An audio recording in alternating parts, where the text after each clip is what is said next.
जी।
Live आपके साथ जुड़े हैं और सभी साथी जुड़े भी। स्क्रीन के सामने आप ये कह सकते हैं कि दुनिया का, देश का या हरियाणा का आज के दिन जो चारों तरफ बातें चल रही हैं, तो आप कह सकते हैं कि सबसे बड़ा आरोपी आपके सामने बैठा है। और जो हमारी बहन मनीषा है,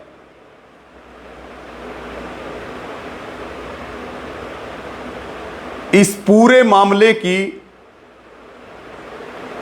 शुरू से लेकर के और आखिर तक, आंदोलन डेड बॉडी मिलने से लेकर के आंदोलन चलने तक और हमारे ऊपर आरोप लगने तक, जितनी भी बातें हैं बिना किसी लाग लपेट के मैं आपको बताऊंगा। यकीन करना ना करना वो आप सबका काम है, लेकिन मैं जो भी बोलूंगा सच्चाई बोलूंगा, जो भी बोलूंगा जो हुआ है वही बोलूंगा, और एक एक बात को मैं बिल्कुल स्पष्ट करूंगा।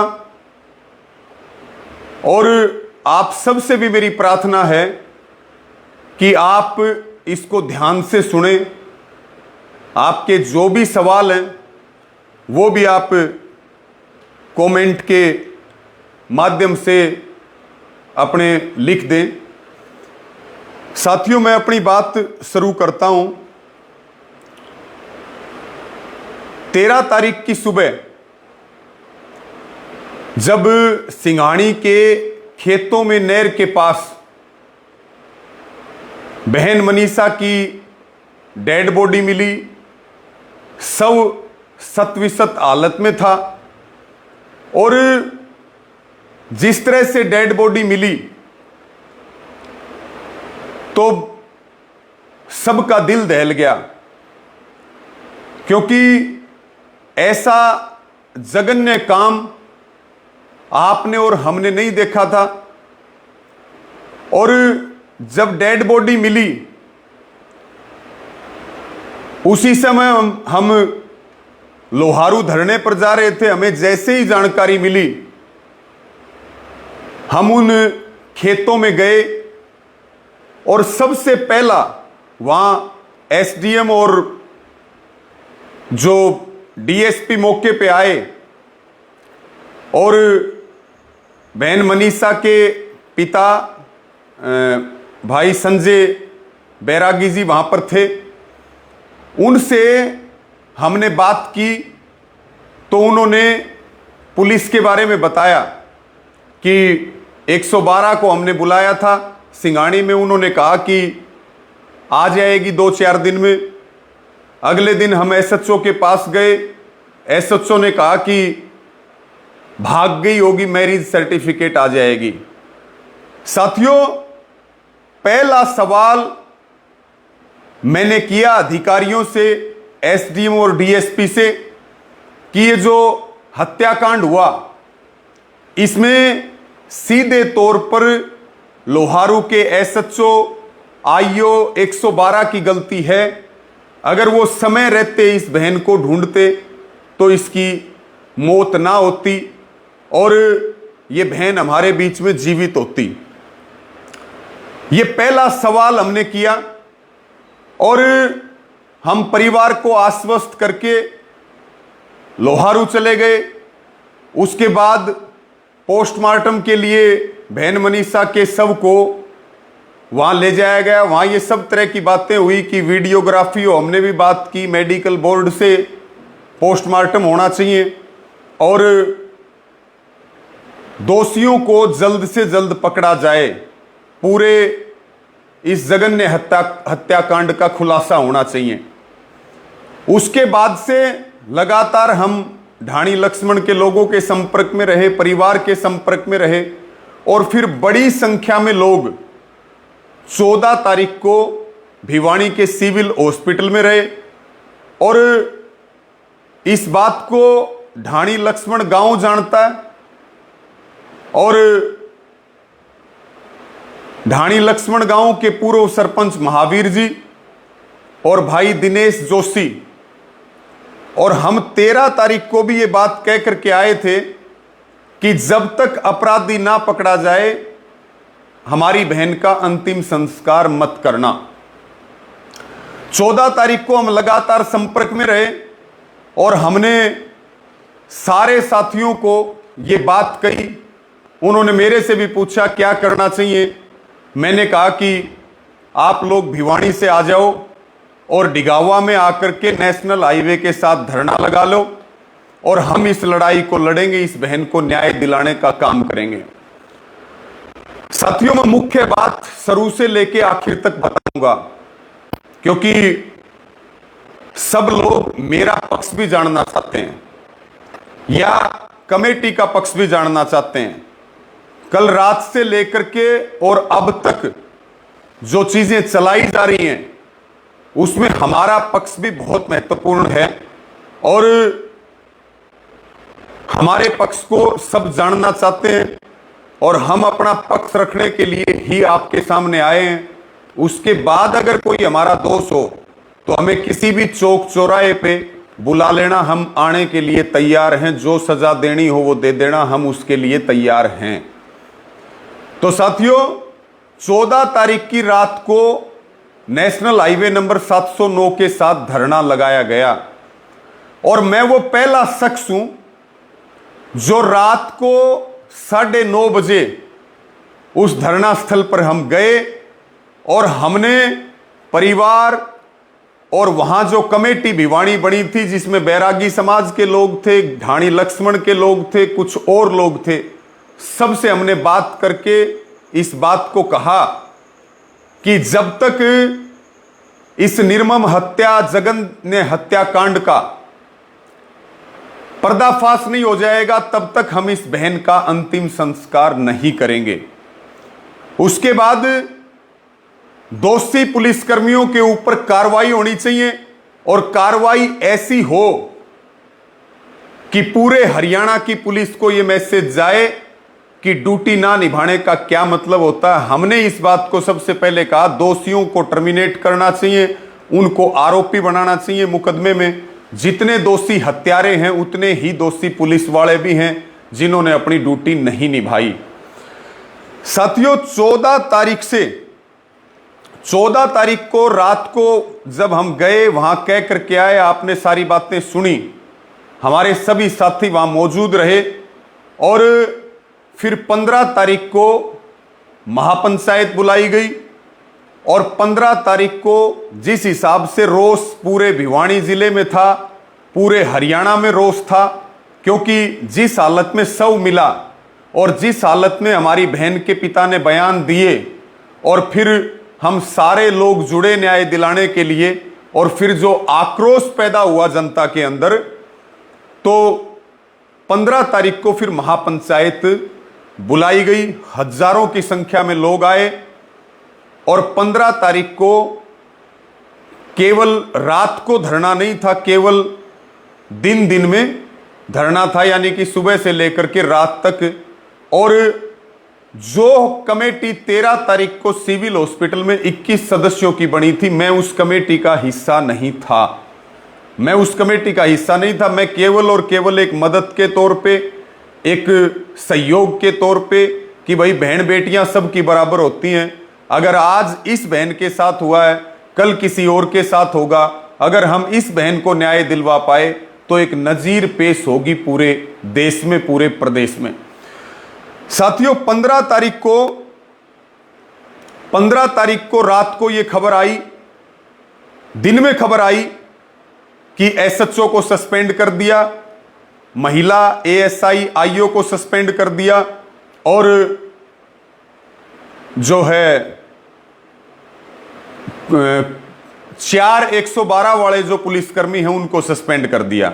हमने कहा सस्पेंड नहीं, इनको टर्मिनेट करो, इनके ऊपर एफआईआर दर्ज होनी चाहिए।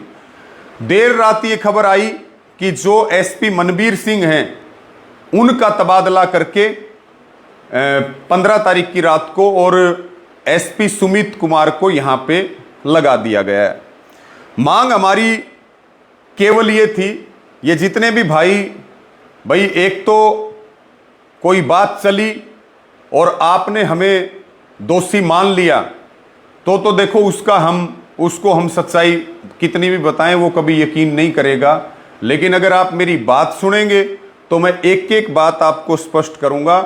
ये बात मैं बिल्कुल आपको ईमानदारी से, निष्पक्षता से कह रहा हूं, और बाद में आप लोग फैसला कर लेना कि हम कहां गलत थे, कहां गलत हैं, कहां गलत नहीं। फिर हमने कहा भी, हम पंचायती परंपरा के लोग हैं, जो जहां हमारी गलती निकले, किसी चौक चौराहे पे भी आप बुलाओगे तो हम उसके लिए मना नहीं करेंगे। ये बात मैं आपको कह रहा हूं। और साथियों 11 साल से हम यूनियन में काम कर रहे हैं, बहुत अच्छी चीजें भी देखी, बहुत बुरी चीजें भी देखी, और हमने जीवन समर्पित किया इस काम के लिए, किसान गरीब मजदूर की लड़ाई के लिए। हम अगर ये सब काम करने होते तो फिर हम अपने काम धंधे करते और बहुत सारी चीजें थी। मैं अपनी बात को आगे बढ़ाता हूं। 15 तारीख की देर रात को एसपी का तबादला हुआ, नए एसपी सुमित कुमार आ गए। उसके बाद साथियों 16 तारीख को, क्योंकि 16 तारीख से हमारा ये फैसला हो गया, क्योंकि 16 तारीख को जो पहले 21 सदस्यीय कमेटी बनाई थी, सारे लोगों ने सलाह करी कि उन लोगों को भी ले लो और कुछ नए लोगों को भी ले लो, और लगभग 25 सदस्यों की एक नई कमेटी का गठन किया गया, जिस कमेटी में मैं शामिल था, जिस कमेटी का मैं हिस्सा था।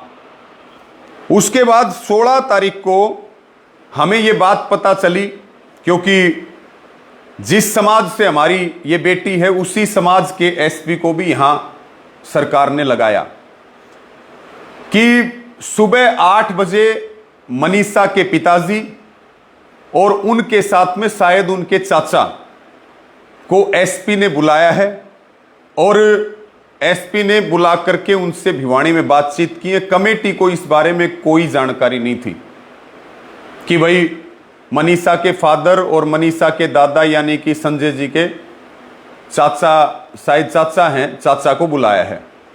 फिर हमारी कमेटी की मीटिंग हुई और जैसे ही हमें सूचना मिली कि भाई आप लोग तो आंदोलन कर रहे हो, क्योंकि पहले हमने परिवार को भरोसे में लिया था, क्योंकि परिवार के बिना कोई भी आंदोलन नहीं चल सकता इस तरह से।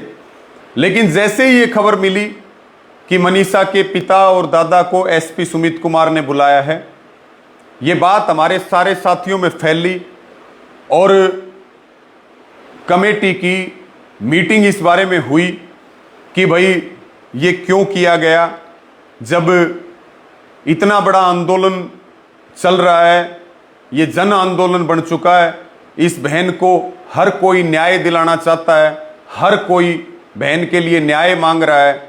अगर हम यहाँ आंदोलन पे बैठे हैं, आप पीठ पीछे अगर बात करोगे तो परिवार के लोगों ने, जो गांव के उस समय 16 तारीख को कमेटी की मीटिंग में ना तो मनीषा के पिता थे और ना मनीषा के दादा थे, लेकिन उनके मामा मौजूद थे, राजस्थान के गागड़वास से पूर्व सरपंच धर्मपाल और गांव के पूर्व सरपंच महावीर, सिंबू जी और कई लोग मौजूद थे। कमेटी ने उनकी ड्यूटी लगाई कि आप जाकर के बात करो कि ऐसा क्यों हुआ कि बिना बताए गए, और कम से कम आगे भविष्य में ऐसा ना हो, इस बात के लिए आप उनको अपने भरोसे में लो। ये बात कमेटी ने की और उनको फिर गाँव के लिए भेजा कि आप उनसे बैठ करके बात करो, हमारी कहीं भी ज़रूरत हो तो हम उसके लिए तैयार हैं। ये बात साथियों 16 तारीख की हैं। अलग अलग ज़िलों से लोग आ रहे थे, अलग अलग प्रदेशों से लोग आ रहे थे और बहन मनीषा को न्याय दिलाने के लिए हरियाणा ही नहीं, अलग अलग प्रदेशों में अलग अलग तरह के प्रदर्शन और कैंडल मार्च निकाले जा रहे थे। और बड़ी समस्या ये चल रही थी कि हमारी कमेटी ने फैसला लिया था आंदोलन शांति प्रिय रहेगा तो हम न्याय दिला पाएंगे, अगर आंदोलन में हिंसा हो जाएगी तो आंदोलन में सरकार जीत जाएगी। और जो ये 25 लोगों की कमेटी बनी साथियों, इसमें ढाणी लक्ष्मण के लोग, इसमें डिगावा के एक्स सरपंच, सरपंच, इसमें बैरागी समाज के प्रतिनिधि अलग अलग, और इसमें कुछ गणमान्य व्यक्ति इस क्षेत्र के, और इस कमेटी का मैं भी हिस्सा था, ये लोग शामिल थे। कोई सबसे पहले ही हमने इस बात को कहा था, ये पक्ष का या विपक्ष का मुद्दा नहीं है, यहाँ हम सब लोग एक हैं और हम सब लोग मिलकर के इस बहन को न्याय दिलाने का काम करेंगे। यहाँ सिर्फ मनीषा को न्याय दिलाने की बात होगी, इसके अलावा यहाँ पे कोई भी बात नहीं होगी। अब साथियों 16 तारीख को जब हमारी इस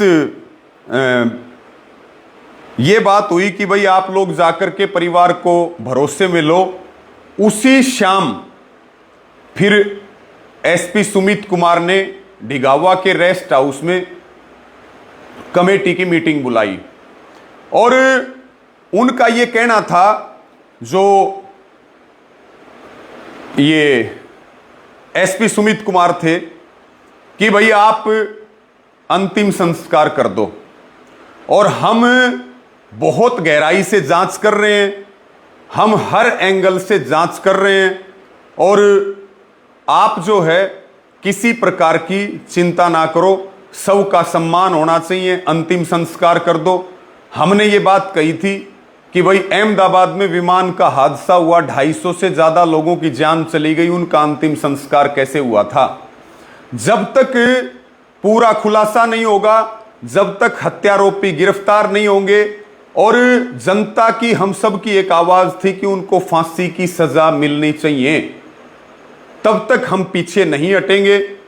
इतना समय बीत गया, आप जो है हत्यारों को सामने लेकर के आओ, तब तक हमारा आंदोलन चलेगा शांति प्रिय तरीके से, और तब तक हम बैठे रहेंगे, हम वापस नहीं जाएंगे। ये सारी बातचीत जो है वहां पे हुई और कुल मिलाकर के हमने धरने पर आकर के भी इस बात को बताया कि रिजल्ट 0 है। पुलिस कह रही हम पूरी ताकत लगा रहे हैं, लोग भी कह रहे हैं कि चारों तरफ अलग अलग लोगों को राउंड अप किया जा रहा है जिनका किसी भी तरीके का संबंध है, लेकिन हमने कहा कि परिणाम जब तक नहीं आएगा तब तक हम पुलिस की किसी भी कार्रवाई से संतुष्ट नहीं है। और उसी मीटिंग में साथियों एसपी सुमित कुमार ने यह कहा था कि होश अपराधी 2 किलोमीटर में है। मैं जो भी बात बोलूंगा ईमानदारी से बोलूंगा, सच्चाई से बोलूंगा, नेक नीयत से बोलूंगा। इससे ज्यादा आरोप मेरे ऊपर जीवन में लग भी नहीं सकते। तो मैं कोई भी बात ना कहानी बनाऊंगा, ना कोई चालाकी करूंगा, ना कोई अलग तरह से मैं कोई बात कहूंगा। मैं जो भी कहूंगा सच्चाई कहूंगा और डंके की चोट पे कहूंगा। और सच तो सामने आएगा, आज नहीं तो कल सच तो सामने आएगा। सच को कोई छुपा नहीं सकता। उसी कमेटी की मीटिंग में यह कहा गया था कि हो सकता है आरोपी आपके धरने पे ही हो सकता है। उन्होंने ये बात कही कन्फर्मली कि जो भी है वो 2 किलोमीटर के दायरे में है।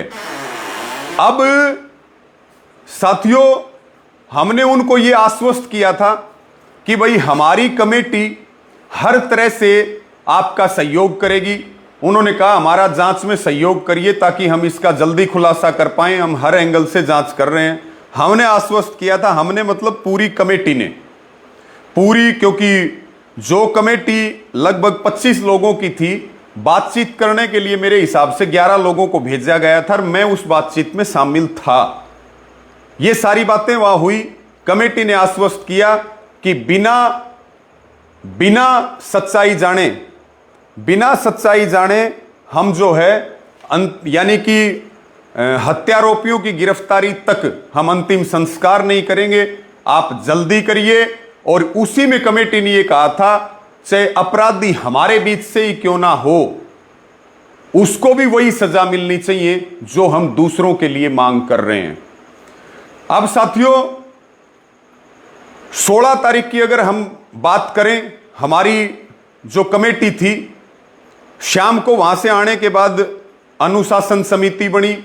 6 सरपंच उसमें लिए गए कि लोगों में आक्रोश बहुत है, हम जानते भी नहीं है कहां कहां से लोग आ रहे हैं। शांति व्यवस्था बनाए रखना बहुत जरूरी है। अगर थोड़ी सी भी गलती हुई तो कोई बड़ी घटना हो जाएगी और पहले ही नुकसान हो रहा है और ज्यादा नुकसान हो जाएगा और बहन मनीषा को हम न्याय नहीं दिला पाएंगे। उस कमेटी ने 17 तारीख को सुबह ड्यूटी संभाली। और 17 तारीख को एक बात मैं इसके बीच में और बताना चाहूंगा। जब बहन मनीषा की, एक तो ये एसपी के साथ मीटिंग के लिए गए जिसकी कमेटी को कोई सूचना नहीं थी। दूसरी बात, जो बहन मनीषा का वहां पे पर्स मिला था, उसी पर्स में सुसाइड नोट मिला था, लेकिन कमेटी को इस सुसाइड नोट के बारे में नहीं पता था और ना ही एसपी ने हमें सुसाइड नोट के बारे में बताया था। लेकिन सुसाइड नोट मिला था, यह बात मनीषा के पिता को पता थी और उस सुसाइड नोट में शायद देखा भी होगा, मनीषा के पिता के शायद साइन भी ले रखे हैं पुलिस ने। और फिर उसकी हैंडराइटिंग, ये भी दिखा दो आप, ये देख लो आप, ये वो सुसाइड नोट है, ये वो सुसाइड नोट है जिसपे ये नाम भी लिखा हुआ है संजय, ये साइन होंगे मेरे हिसाब में, और ये तारीख है। ये वो सुसाइड नोट है जो हरियाणवी लैंग्वेज में है और इंग्लिश में इसको लिख रखा है। लेकिन हमें इस बात का बिल्कुल भी नहीं पता था कि भाई कोई सुसाइड नोट भी वहां पे मिला है। तो साथियों, परिवार को सुसाइड नोट के बारे में पता था, लेकिन हमारे से सुसाइड नोट के बारे में छुपाया गया। ना हमें पुलिस ने बताया। और मैं ये मानता हूं कि अगर हमें जब ये पता लगा था सुसाइड नोट के बारे में 17 तारीख को, तो सबसे पहले ये बात कहने वाला मैं हूं कि भाई हमें इसमें साजिश की बू आ रही है। अगर सुसाइड नोट था तो फिर पुलिस ने उसको क्यों नहीं बताया? वो सच्चा था कि झूठा था, ये बात तो बाद में हैंडराइटिंग मैच होने के बाद हो जाता। लेकिन ना तो मामा ने हमें बताया, ना हमें पिता ने बताया, ना हमें दादा ने बताया, और पुलिस ने कुछ चैट की भी जानकारी आई और ना हमें उस चैटिंग के बारे में कुछ बताया गया, ना हमें सुसाइड नोट के बारे में कुछ बताया गया, और ना हमें जो है एसपी से मिलने के बारे में बताया गया। फिर उन्होंने ये बात 17 तारीख को चली और मैंने सबसे पहले इस बात को कहा था कि हमें इसमें एक साजिश की बू आ रही है, क्योंकि सुसाइड नोट अपने आप में एक सबूत है। तो मैं ये मानता हूं कि पुलिस ये कहती रही कि जांच कर रहे हैं, जांच कर रहे हैं, जांच कर रहे हैं। हमें पुलिस ने ये कह करके नहीं बताया कि इन्वेस्टिगेशन प्रभावित हो जाएगी। हमने भी कहा कि हम जानना भी नहीं चाहते, हम तो कंप्लीट साजिश का खुलासा चाहते हैं कि कौन लोग हैं। हमने सारी बातें रखी, कॉलेज की बात आई, सारी बातें आई कि हर चीज को क्लियर किया जाए। कहीं ऐसा ना हो कि भाई मर्डर को सुसाइड का रूप दे दिया जाए और फिर जो है असल अपराधी बच जाए। ये बात भी हमने एसपी को कही कि निर्दोष नहीं फंसना चाहिए और दोषी नहीं बचना चाहिए। अब साथियों हम आ जाते हैं 17 तारीख पे।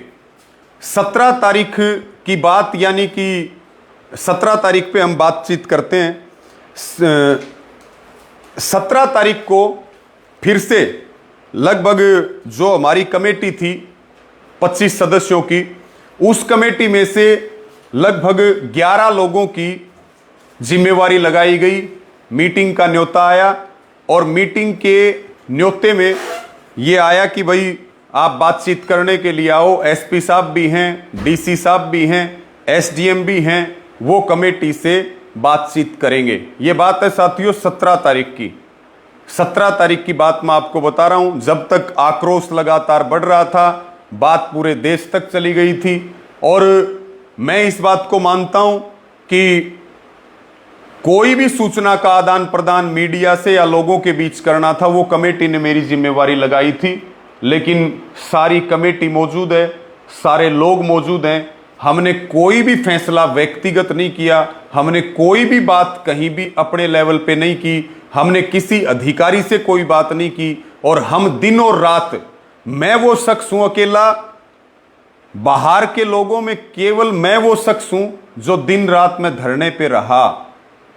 मैं घर नहीं गया 15 तारीख से लेकर के, और मैं उसके बाद घर नहीं गया, चाहे दिन हो चाहे रात हो, चाहे हमें सोने के लिए टाइम मिला हो ना मिला हो। हजारों हजार लोग लगातार संपर्क में रहे, हमने कोशिश की हम ज्यादा लोगों को बात बता पाएं। तो साथियों अब 17 तारीख को जब एसपी साहब ने, डीसी साहब ने और एसडीएम साहब ने कमेटी की मीटिंग बुलाई, तब भी उन्होंने इस बात को रखा कि भाई हम ये चाहते हैं अंतिम संस्कार हो।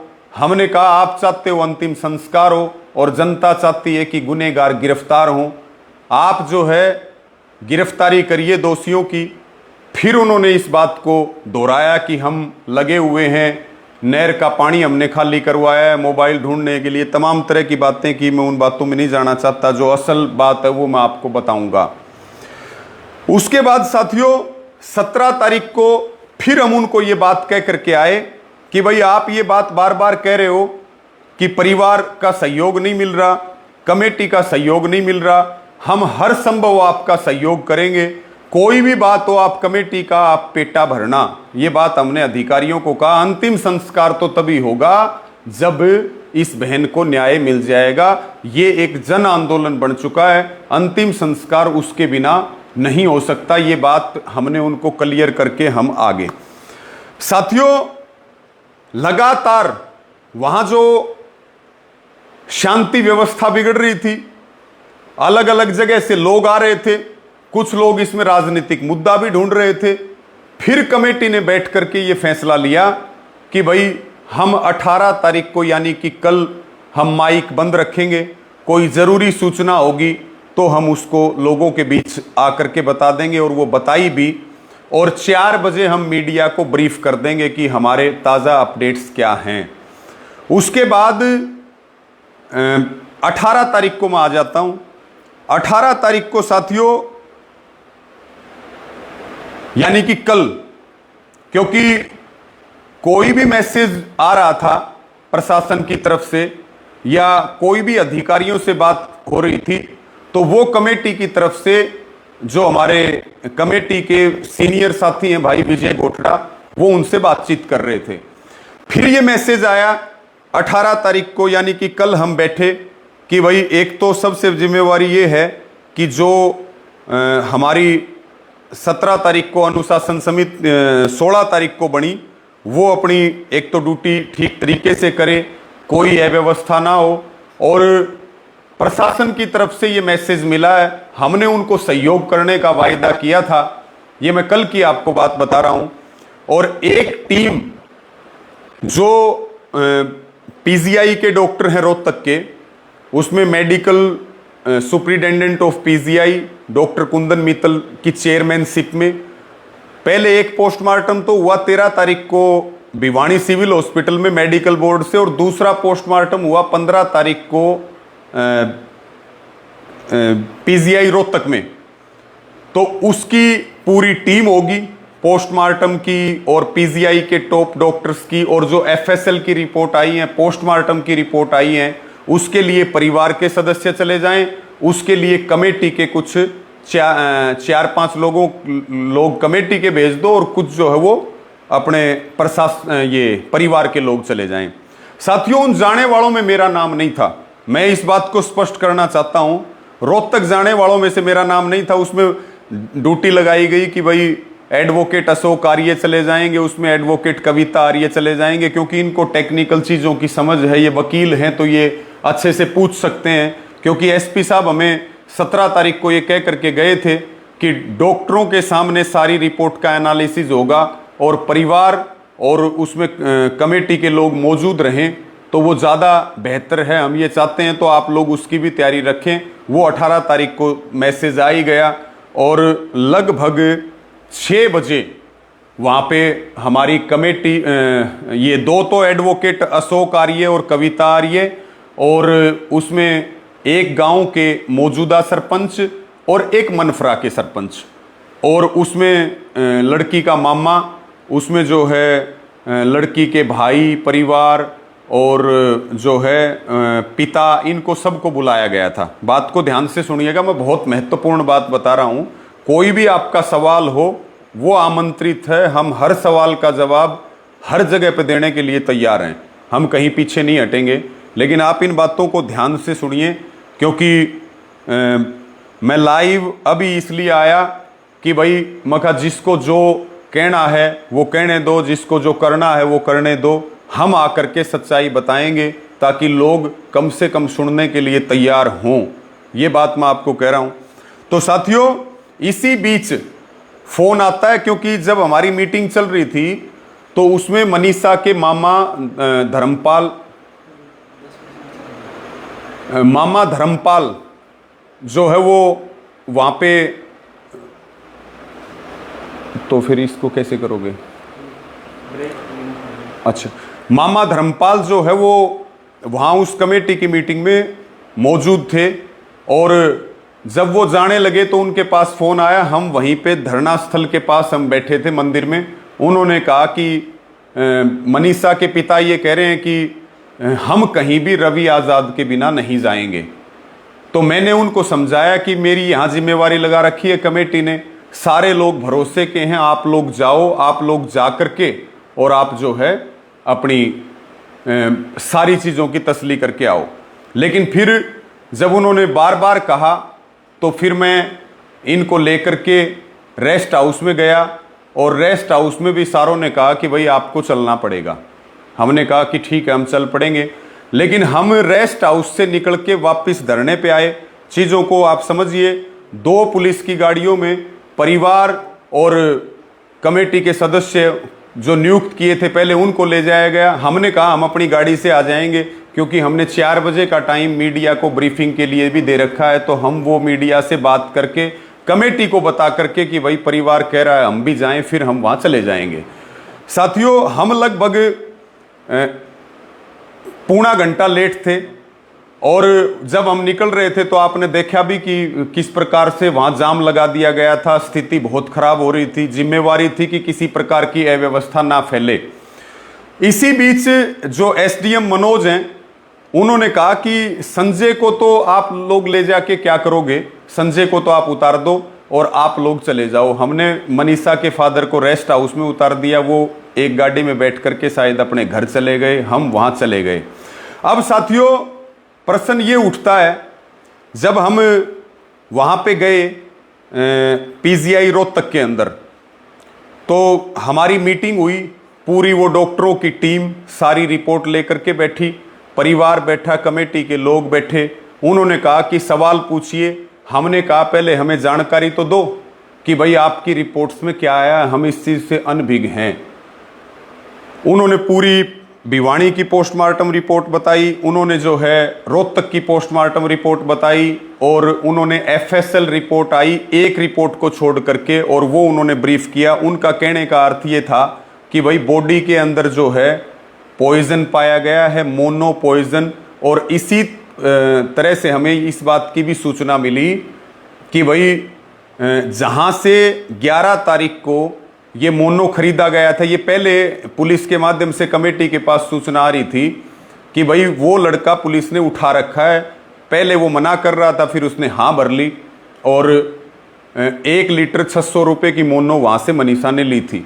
तो ये बात वहां बताई गई कि भाई मोनो बॉडी के अंदर मिला है, और जो हालत सब की सतविसत हुई, उसके लिए जो डॉग और सियार की बाइट है, वो गर्दन पे जो हड्डियां गायब हुई, यानी पूरे चेहरे के ऊपर वो जो नोच रखा है वो डॉग ने, और जो है उसने सियार के ये बाइट्स हैं। हमारा ये सवाल था, एडवोकेट अशोक आर्य ने 13 सवाल पूछे, उसके बाद मेरा नंबर आया। मैंने सवाल पहला यही पूछा कि मनीषा की मौत आपने 15 तारीख को पोस्टमार्टम किया, उससे कितने घंटे पहले हुई? तो डॉक्टरों ने कहा कि 3 से 4 दिन पहले। डॉक्टर छिकारा ये ब्रीफ कर रहे थे सारा वहां पे कि भाई 3 से 4 दिन पहले हुई। उसके बाद हमने सवाल किया कि भाई बॉडी फुली हुई क्यों नहीं थी, तो उन्होंने कहा अमूमन 2 दिन का टाइम इसमें लग जाता है। तीसरा हमने कहा कि जब बॉडी के अंदर जहर था, बदबू आती है, तो कोई भी कुत्ता है या सियार है वो कैसे उस पर लग सकता है? तो उन्होंने कहा कि कुछ घंटों के बाद ये लगे हुए हैं, तो उस समय जहर की जो बदबू और है वो कम हो जाती है। और हमने ये भी कहा कि भाई अकेले शरीर को ही मतलब गर्दन को और चेहरे को ही क्यों निशाना बनाया गया, बाकी शरीर को क्यों निशाना नहीं बनाया गया? तो उन्होंने कहा कि जो नंगा होता है शरीर या जो सॉफ्ट जगह होती है, तो वो है जहां ब्लड होता है, ब्लड है, क्योंकि उन्होंने बताया कि खून की उल्टी आई हुई थी, तो जहां पे जानवर को ब्लड दिखता है तो वहां पे वो सबसे पहले हमला करते हैं। टेक्निकल सवाल सारे एडवोकेट अशोक आर्य ने पूछे। साथियों वहां से परिवार ने भी, डॉक्टरों की टीम ने कहा आपका कोई सवाल हो, आपका कोई सवाल हो, फिर वो आए कि परिवार जरूर पूछे। उन्होंने कहा आप जो भी सवाल पूछेंगे। मैंने एक ये सवाल भी पूछा कि भाई जब आदमी मोनो लेता है तो फिर वो तड़फता भी है, वहां पे घर भी हैं, रास्ता भी है, तो वो तड़फी भी होगी, चिल्लाई भी होगी, किसी को पुकारा भी होगा। अगर हम इन रिपोर्ट्स के बेस की बात करें तो डॉक्टरों ने ये कहा था ना कि मोनो पॉइजन या तो लिया है या दिया गया है। उन्होंने दोनों बातें कही, या तो ले लिया या दे दिया गया जोर जबरदस्ती जो बॉडी के अंदर मिला। तो हमने कहा ये फिर ऐसे कैसे संभव हो सकता है कि कोई आदमी जहर पी ले तो वो फिर बचने के लिए कोशिश ना करे? तो उन्होंने कहा इन सब चीज़ों के जवाब पुलिस दे सकती है, ये हमारा पार्ट नहीं है। हम बाहर आए, बाहर आने के बाद में साथियों, बाहर आने के बाद में हमने जो वहाँ पे सीआईए के इंचार्ज जिनके नेतृत्व में हम गए थे, रविंदर जी, उन्होंने ये कहा कि भाई आप एसपी भिवानी के पास चले जाओ, आगे की मीटिंग, क्योंकि डेड बॉडी की हालत बहुत ख़राब है। हमने कहा हमें केवल इस मीटिंग के लिए कमेटी ने भेजा था, हम इसके अलावा कहीं नहीं जाएंगे। अगर आप जो है हम जाएंगे सीधे डिगावा और वहां जाकर के हम सारी बातें कमेटी के बीच में बताएंगे। आगे की चीज जो भी होंगी वो कमेटी, परिवार और इनके रिश्तेदार और समाज उनको तय करेगा बैठ करके। ये बात हमने उनको कही। मेरा निवेदन ये है, कितना % है ये है? कितना है? 6 है। 1 मिनट साथियों होल्ड रखिएगा, आप इसको यहाँ लेकर के आओ, मैं बिना माइक के बोल दूंगा, लेकिन ये लाइव कंटिन्यू रहना चाहिए। आप इसको निकाल लो, फोन को ये निकाल दो आप माइक।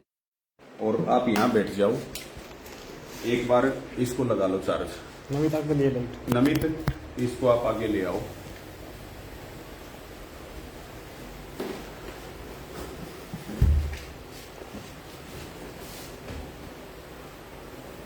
एक मिनट। तो दूसरी बार चल रहा है। हाँ, वो चल रहा है। सही चल रहा है ना भाई? कंटिन्यू है लाइट, चार्ज लग गया। तो साथियों, मेरी आवाज आप तक साफ आ रही होगी क्योंकि फोन की बैटरी कम थी और हम नहीं चाहते कि कोई बात हमारी बीच में टूटे। हम एक एक बात आप तक, सच्चाई वाली जो बात है वो आपके सामने लेकर के आएंगे, एक एक बात लेकर के आएंगे। तो साथियों, वहां से हम रोहतक से चल पड़े और हमने कमेटी के साथियों ने हमसे संपर्क किया। हमने कहा कि भाई हम लगभग शायद 9 बजे पहुंचे होंगे, हम 9:30 बजे, कि भाई हम 9:30 बजे के करीब हम डिगावा पहुंच जाएंगे। जो वहां पे डॉक्टरों की टीम ने बताया है वो हम आपको आकर के ब्रीफ कर देंगे।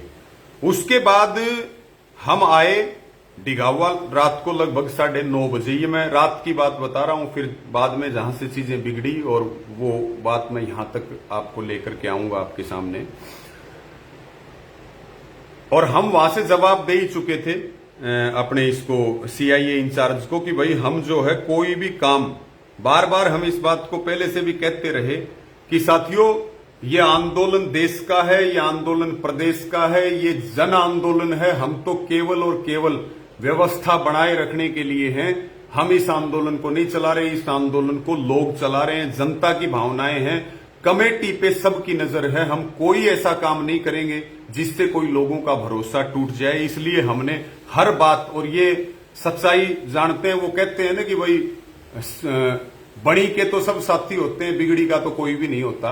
और आज ये बात मुझे लग रही है कि गर्दिश का जब समय होता है तो कुत्ते भी जो है ना शेर को घेरने के लिए तैयार रहते हैं। ये बात मैं इसीलिए आपको कह रहा हूं। तो साथियों, हम आए और जब तक हम आए तब तक परिवार के, यानी कि मनीषा के पिता को और बाकी परिवार के सदस्य जो रोहतक नहीं गए थे उनको भी वहां बुलाया गया। और फिर जो लोग हमारे साथ थे कमेटी वाले वो भी आगे, और बकाया जो कमेटी है फोन करके सबको, विजय गोठड़ा जी ने, संजीत सरपंच सिंगाणी ने, सबको बुलाया। अब हमने, हमारे से कमेटी ने पूछा कि बताओ क्या बात हुई।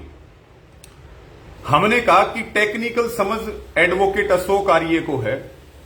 तो अशोक आर्य ने कमेटी को सारा ब्रीफ कर दिया। ब्रीफ करने के बाद में कमेटी ने मेरे से पूछा कि आपको क्या लगा। मैंने कहा पीजीआई के डॉक्टरों की बात करें, एफएसएल रिपोर्ट की बात करें तो किसी बात को झुठलाया नहीं जा सकता, लेकिन अगर सबकी हालत देखें और वहां की स्थिति देखें तो ये बात मेरे गले से नहीं उतर रही। ये बात कोई किसी से भी पूछ सकता है, ये मेरा स्टैंड था। लेकिन साथियों, कमेटी ने बात करी, उसके बाद में परिवार की भी उसके अंदर सहमति ली गई या परिवार ने सहमति दी।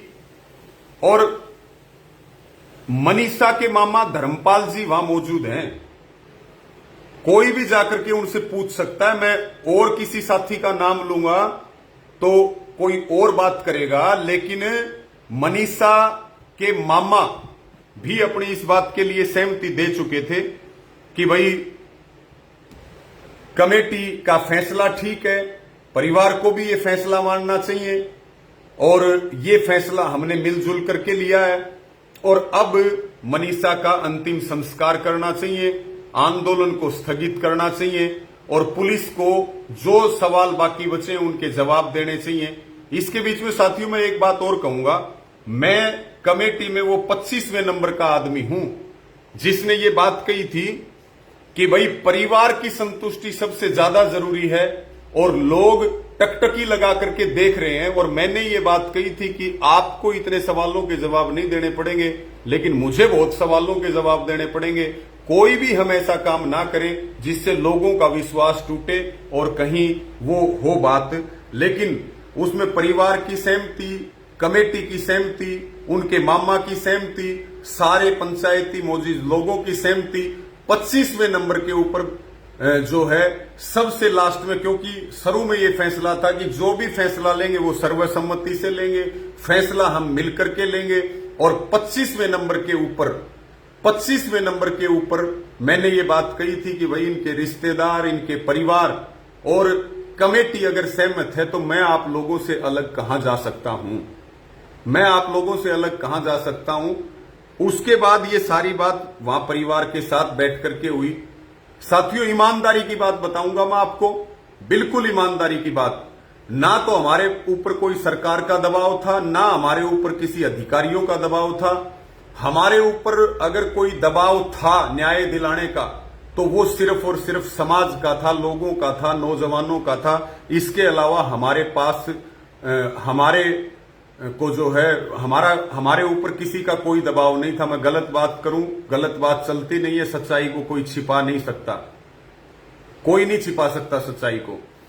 अब वहां पे जो मनीषा के दादा हैं वो वहां से उठ करके चले गए रोते हुए, और बाहर मीडिया खड़ी थी, और वहां पे मीडिया खड़ी थी, और एक भाई वहां पे जितेंद्र शर्मा डिगावा का वो खड़ा था। उनकी कुछ बातचीत हुई, फिर मनीषा के दादा ने वहां मीडिया में कहा, कुछ पत्रकार की भाई उन्होंने कहा सबसे पहले कि कमेटी बिक गई, कमेटी सरकार से मिल गई, कमेटी ने ये कर दिया वो कर दिया। अरे भले मानस हो, किसी की चाय भी पी हो, मैं तो बहुत बड़ी बात आपको कह रहा हूं कि मुझे लगभग 11 साल यूनियन में हो गए।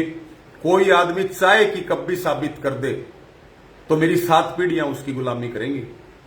और हमने अपना शरीर, अपना काम छोड़ करके लड़ाई लड़ने का काम किया, कभी भी 1 इंच पीछे नहीं हटे। सब लोग जानते हैं, ठीक आज कोई कुछ भी कहे, लेकिन सब इस बात को जानते हैं हमने कभी किसी लड़ाई से कदम पीछे नहीं हटे। मुसीबतें झेली हमने, तकलीफें झेली, लेकिन अपने किसान मजदूर कौम की लड़ाई और मुद्दा चाहे कोई भी हो, रवि आजाद कभी पीछे नहीं हटा और हटेंगे भी नहीं।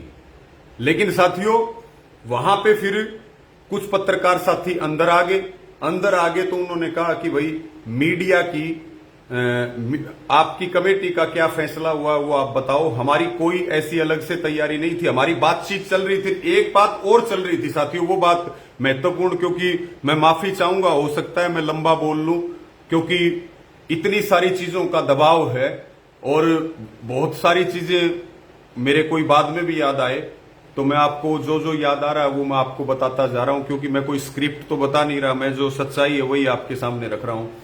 इसी बीच हमारी ये बात भी हुई कि भाई आपका फैसला हो गया अंतिम संस्कार का, लेकिन उससे पहले डीसी और एसपी से परिवार की और कमेटी की मीटिंग हो, क्योंकि उन्होंने ये कहा था कि 17 तारीख को ये कहा था कि हम कल मेडिकल रिपोर्ट्स के बाद फिर बैठेंगे, सारी जो बातें बच गई पुलिस के लेवल की उनका जवाब देंगे।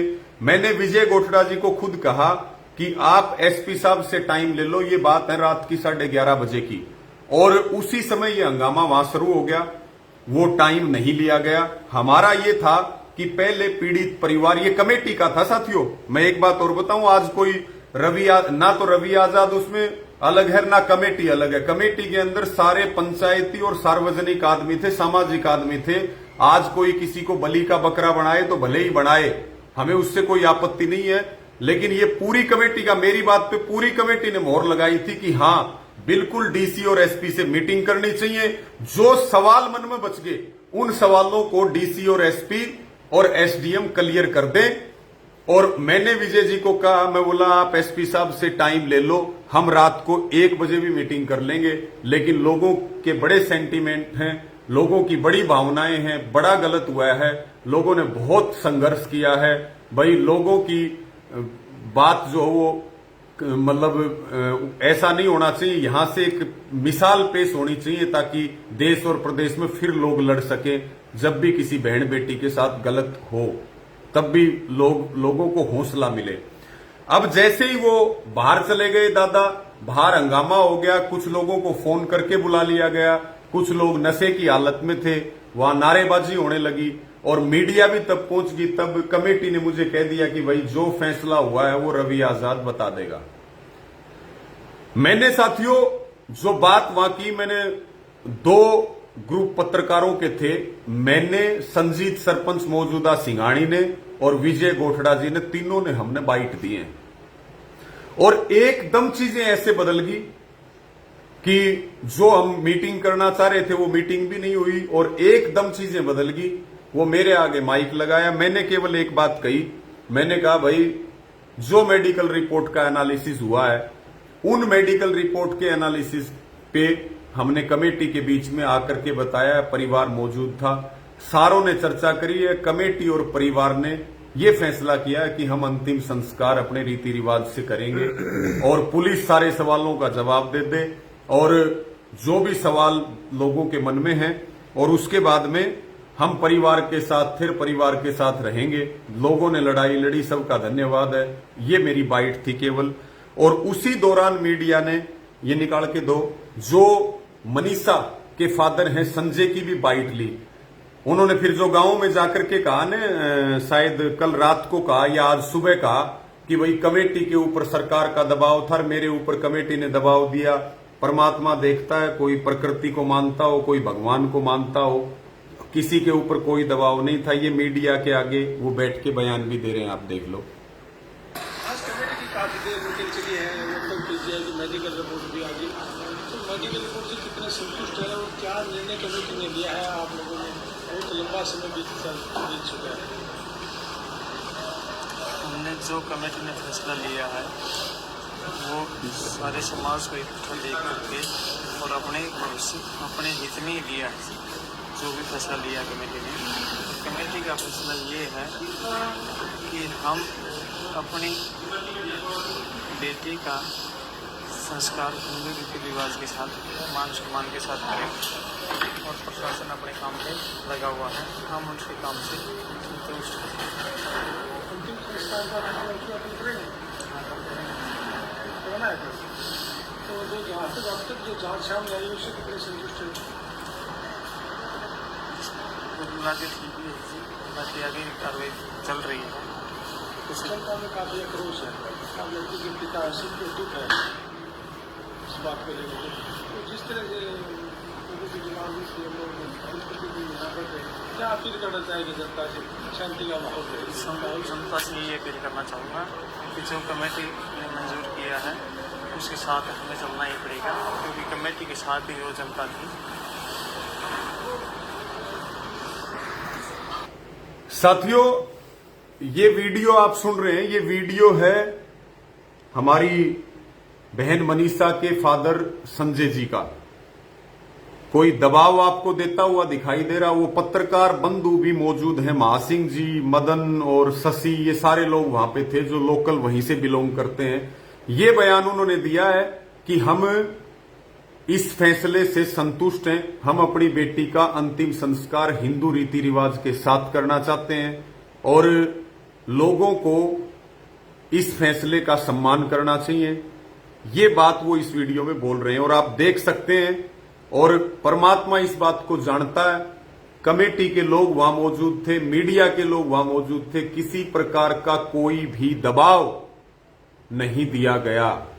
जब तक परिवार खड़ा था तब तक हम लोग खड़े थे।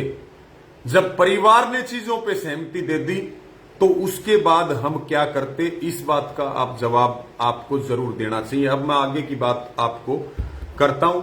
उसके बाद साथियों, वहां पे लगातार रेस्ट हाउस में भीड़ बढ़ रही थी और ये चीजें वहां से निकली और जो चीज हम करना चाह रहे थे आगे की एसपीडीसी के साथ बैठ करके, वो चीजें इस पूरे विवाद के बाद वो नहीं हुई। और ये बयान हमारे आए 3 लोगों के, मेरे, संजीत और विजय गोठड़ा जी के। जो बहन मनीषा थी उनके पिता का भी बयान मीडिया ने रिकॉर्ड किया, तो वो आपने सुना। उसके बाद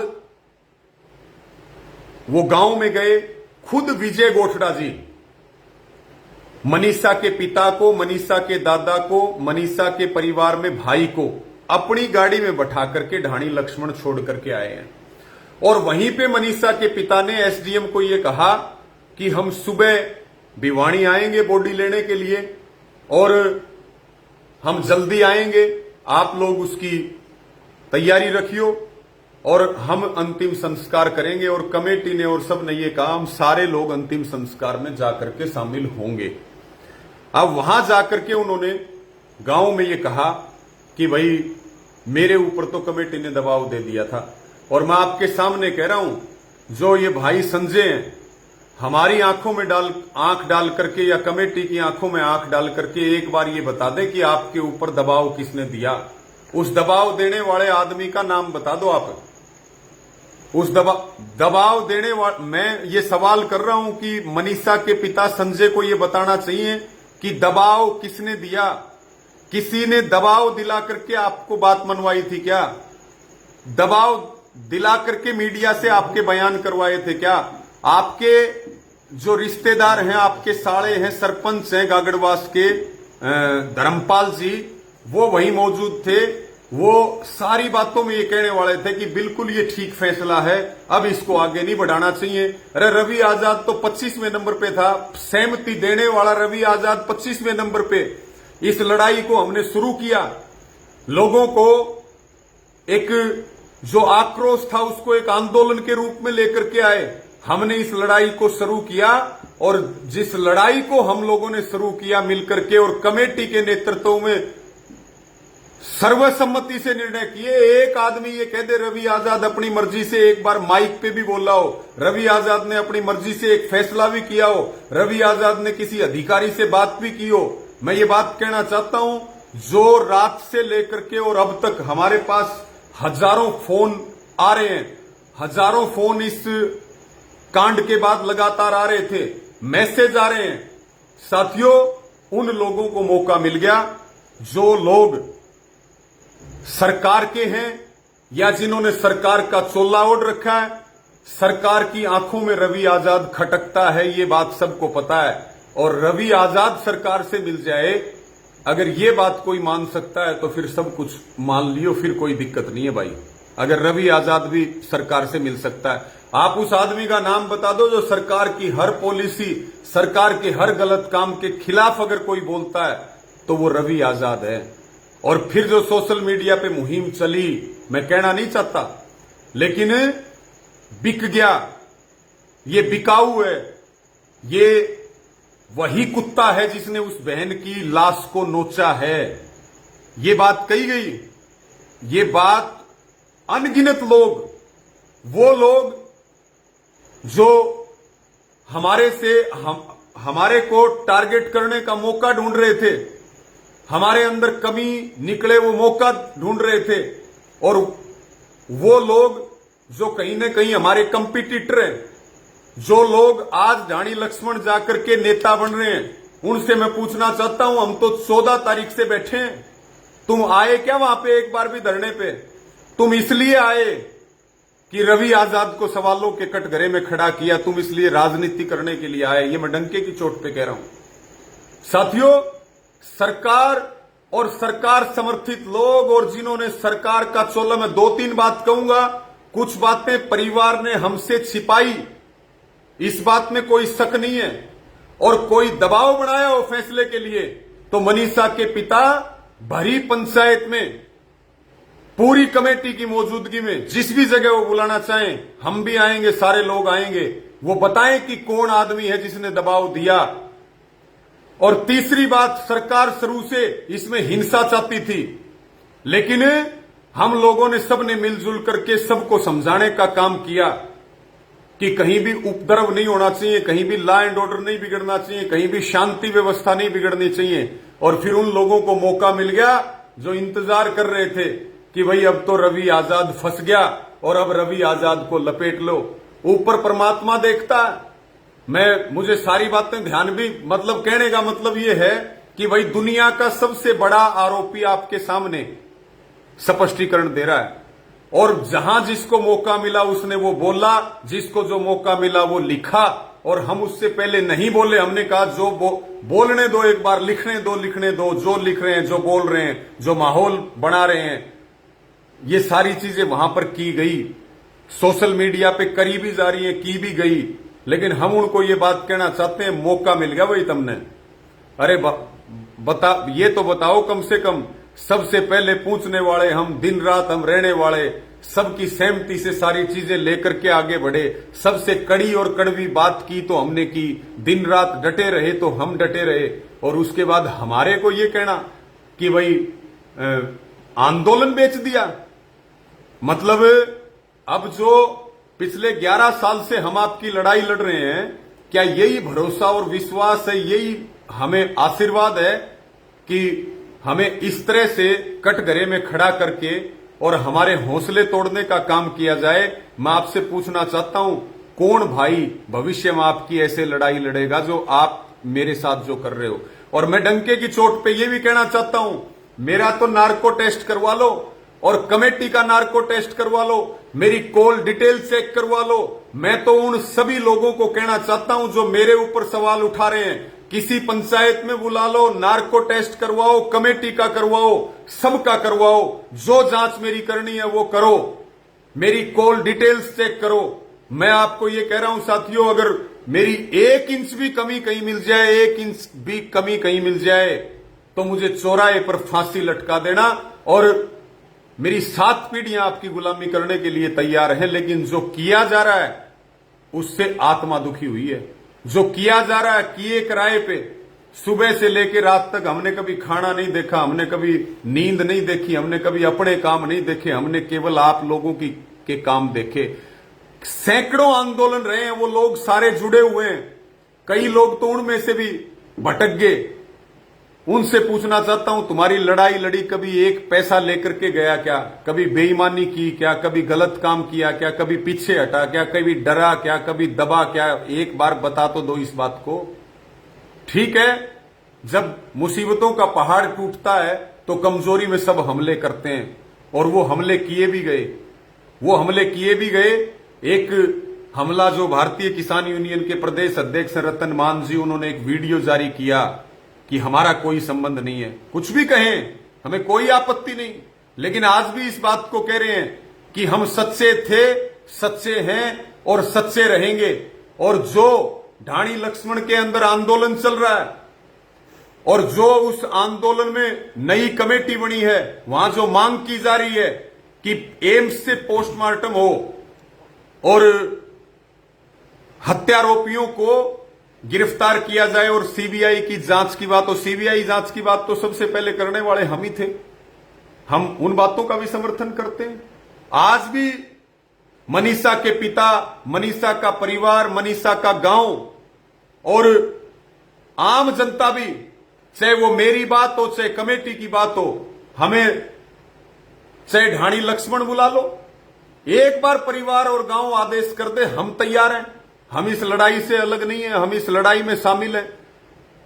जो सबसे बड़ी भूल हुई, वो भूल ये हुई कि एक तरफ जनता ये कह रही थी कि जघन्य हत्याकांड हुआ है, दूसरी तरफ पुलिस ये कह रही थी कि हम जांच में लगे हुए हैं।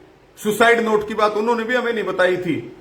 पुलिस की टाइमिंग जो अलग अलग बात रखने की थी, जो उनके पास आ चुकी थी, वो टाइमिंग पुलिस की ठीक नहीं थी। पुलिस की बहुत बड़ी जिम्मेदारी बनती है, लेकिन पुलिस ने अपनी जिम्मेदारी नहीं निभाई। और आज जो हमला हो रहा है, कोई तो इसीलिए कर रहा है कि भाई मेरे खिलाफ चीजें ढूंढ रहा था, उसको मौका मिल गया। कुछ लोग भावना में बह करके कर रहे हैं कि भाई लहर चल रही है, आंधी चल रही है, तुम भी इसमें शामिल हो जाओ। कुछ वो लोग हैं जो हमें कभी अपना मानते ही नहीं थे, मौका देख रहे थे, वो सारे लोगों ने सारा किया। गालियां भी निकाल रहे हैं, पता नहीं क्या क्या गालियां निकाल रहे हैं, क्या क्या आरोप लगा रहे हैं, उन चीजों में हम नहीं जाना चाहते। लेकिन साथियों, मैं अंत में आपको सिर्फ एक ही बात कह रहा हूं कि हमने कोई गलत काम नहीं किया। और फिर भी अगर किसी के पास कोई सबूत हो तो वो भरी पंचायत में हमें बुला करके जो दंड देगा हम भुगतने के लिए तैयार हैं। दूसरी बात, किसी को डाउट है, हम अपना नार्को टेस्ट भी करवाने के लिए तैयार हैं। किसी को डाउट है, हमारे फोन को खंगाल सकता है, हमारी कॉल डिटेल चेक कर सकता है।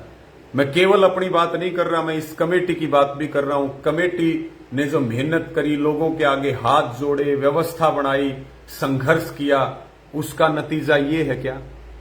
ये बात, ये इनाम लेने के लिए, ये रिजल्ट लेने के लिए क्या मतलब ये सारी चीजें कमेटी ने की थी?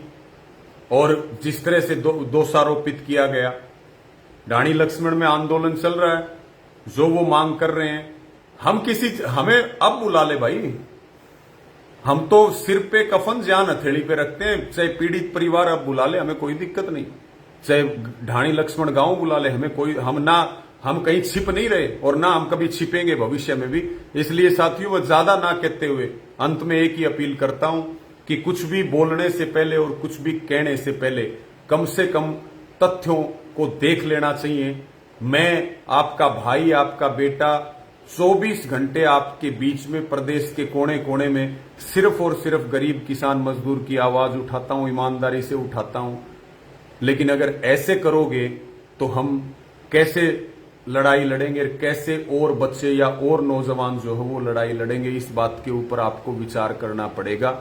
और हमें केवल और केवल एक षड्यंत्र के तहत टारगेट करके कुछ लोग जो इस आंदोलन की आड़ में अपनी राजनीति चमकाना चाहते हैं या इस आंदोलन की आड़ में हिंसा फैला करके अपने राजनीतिक मंसूबों को कामयाब करना चाहते हैं, अब भी मैं सबसे प्रार्थना करूंगा कि हिंसा किसी चीज का समाधान नहीं है। आप लोग शांति बना करके रखें। हम आपके बीच में थे, आपके बीच में हैं, आपके बीच में रहेंगे, आधी रात भी रहेंगे, ईमानदारी से लड़ाई लड़ेंगे। आज नहीं, 10 साल के बाद भी केवल इस आंदोलन की नहीं, कोई भी छोटे से लेके बड़ा आंदोलन लड़ाओ, कोई चाय की कप भी साबित कर दे, 7 पीढ़ियां रवि आजाद की गुलामी करेंगी जनता की। चाय की कप भी साबित कर दे, हमने घर लुटाया अपना। उसके बाद भी अगर अब आप विचार कर लो, मैंने शुरू से लेके आखिर तक एक एक बात सच्चाई के आधार पर रखी है। अगर इस बात को पीड़ित परिवार या कोई भी आदमी कहीं भी झुठला दे, सारी बात तो मैं बता भी नहीं पाया क्योंकि जिस हिसाब से चीजें चल रही हैं, हो सकता है बहुत सारी चीजें मेरे से भी छूट गई होंगी, लेकिन मैंने मुख्य बातें आपके बीच में बताई हैं। मेरे में अगर थोड़ी सी भी कमी, और मैं यहां पे एक बात और जोड़ना चाहूंगा, कमेटी ने बहुत मेहनत करी है, कमेटी भी कोई अलग नहीं है। कमेटी ने, और रवि आजाद का नाम इसलिए मुझे सारे जानते हैं, मुझे सब जगह आगे कर रखा था। कमेटी के लोग अपनी व्यवस्था में और उसमें लगे हुए थे। मैं कमेटी की बात करूं या मैं मेरी बात करूं, अगर इस मुद्दे पे, और रवि आजाद के तो आज तक का 10 से 11 साल का ट्रैक रिकॉर्ड, अगर कोई चाय की कप भी साबित कर दे तो आप जिस चौराहे पे जो सजा दोगे वो मैं भुगतने के लिए तैयार हूं। लेकिन साथियों, मैं जानता हूं ये सामाजिक जीवन है, मैं जानता हूं इस सामाजिक जीवन में हार भी गले में डले हैं, इस सामाजिक जीवन में कांटों के हार भी डल रहे हैं, इस सामाजिक जीवन में शाबाशियां भी मिलती हैं, इस सामाजिक जीवन में गालियां भी मिलती हैं। और जो लोगों के लिए काम करता है, समाज के लिए काम करता है, उसको गाली, निंदा, बुराई और कभी कभी तो गोली भी मार दी जाती है। और मुझे भी, मैं ये बात कहना चाहता हूं, मुझे भी मार दी जाए तो इस बात में कोई बड़ी बात मत मानना, क्योंकि कुछ लोगों को मौका मिल गया और वो अब सारी चीजों की जिम्मेवारी मेरे ऊपर डाल करके, मुझे बदनाम करके और अपने मंसूबों को कामयाब करना चाहते हैं। लेकिन सच्चाई छुप नहीं सकती किसी से, यही सच्चाई है और यही सच्चाई रहेगी हमेशा, इसको कोई बदल नहीं सकता। यही कह करके मैं अपनी बात को पूरा करूंगा। आपने मेरी बात सुनी, मुझे उम्मीद है मेरा जो ये मैसेज है आप हर जन तक लेकर के जाओगे, और जो लोग बेवजह के सवाल उठा रहे हैं उनको आप जवाब देने का काम करोगे। और मैं आपके बीच में था और अंतिम सांस तक मैं किसान की, गरीब की, मजदूर की लड़ाई लड़ता रहूंगा। ये बात मैं आपको कह करके अपनी बात पूरी करता हूं। सभी ने मेरी बात सुनी, सबका धन्यवाद, सबको राम राम।